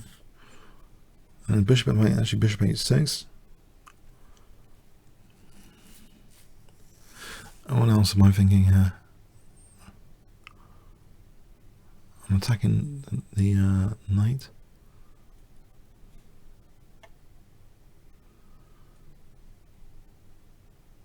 Pawn situation, pawn down.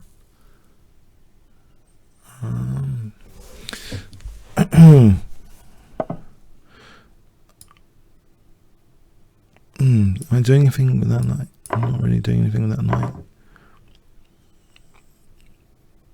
Oh, actually, hang on, there's a double attack here. C1, F7. Try and get another pawn back.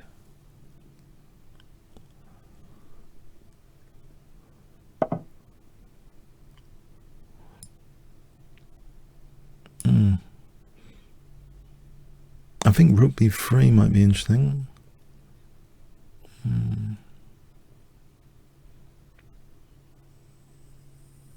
Oh, hang on. Rook b7. Yeah.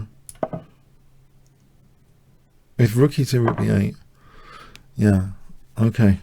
I'm managing to lose all my pawns now. This is clever.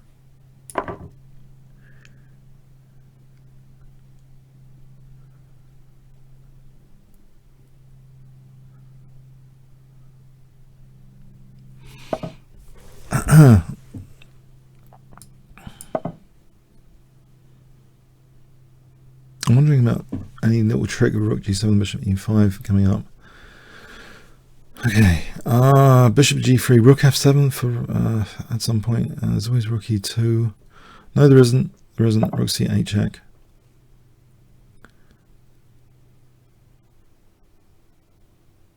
It's pretty forcing hand.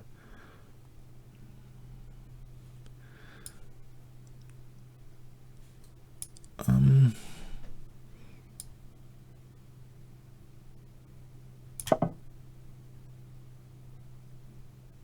wondering if my king can walk up a bit. This might be a bit optimistic, to say the least.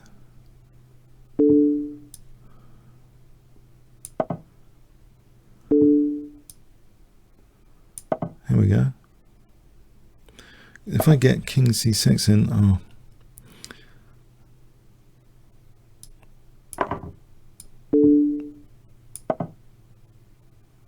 I'm going to try and get these pawns back. Oh.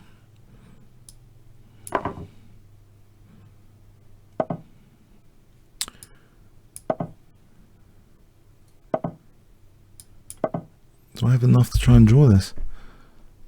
There's a check, friend.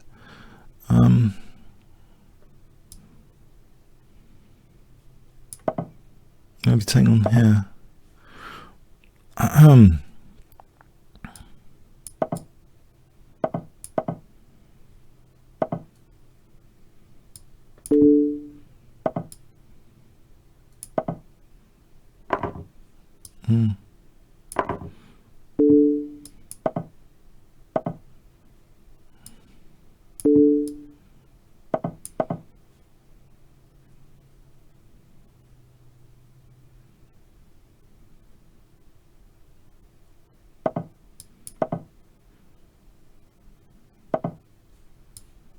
Try and cause some trouble.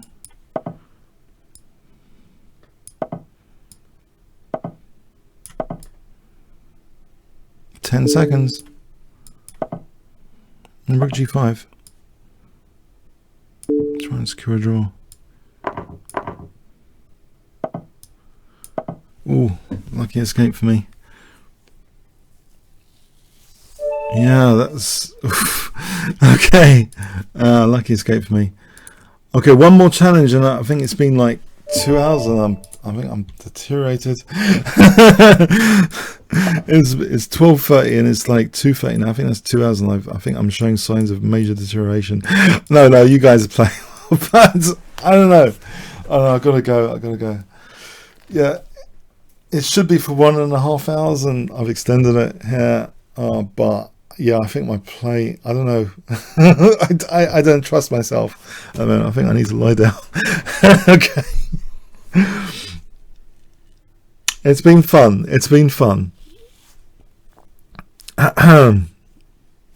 I'm playing now a gambit I wasn't sure I was going to play. Okay. This is a gambit I've sometimes played.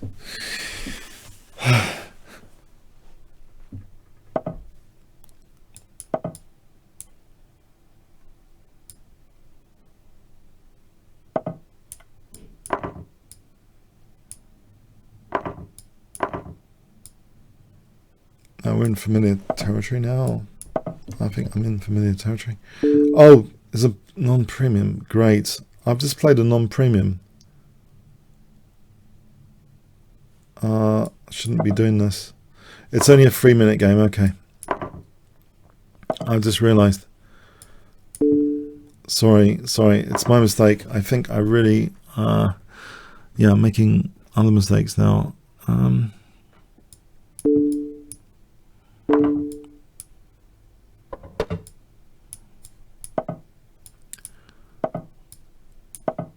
I'm hoping for a feature where that's just not possible to happen. I think it's been mentioned on the forums where it's not possible to make that mistake.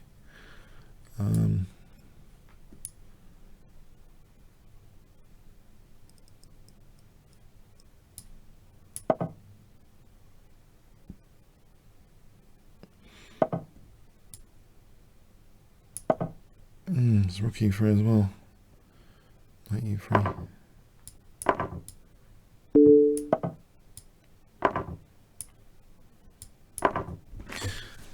Not too clever.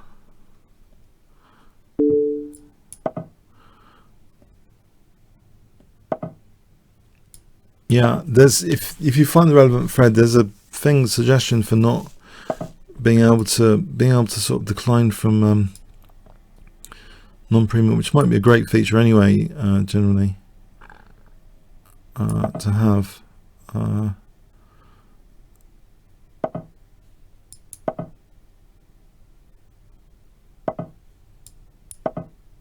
Try and win c5.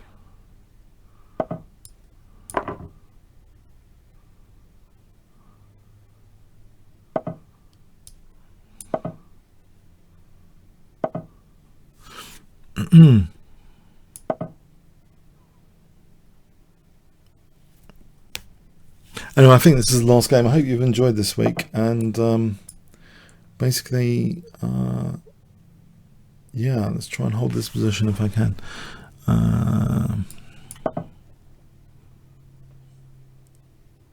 Yeah, h5 h6 just to undermine f6.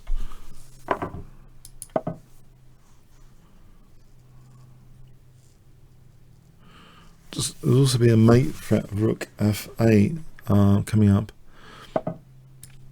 And that's holding escape squares. Okay, got my fawn pawn here. Ready to be a queen actually on this occasion. Stop the rook coming back. I think I'm back in the game here. Rook g7, h7 on the cards.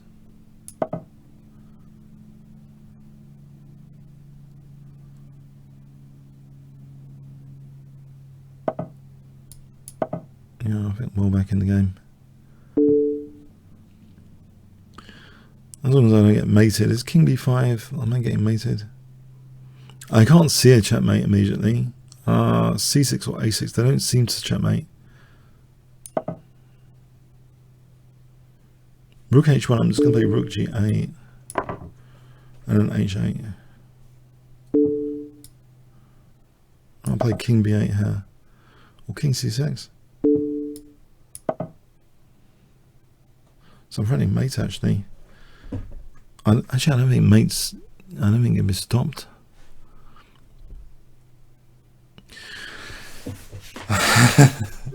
Note to self from this week: don't try and process questions from anyone during a game.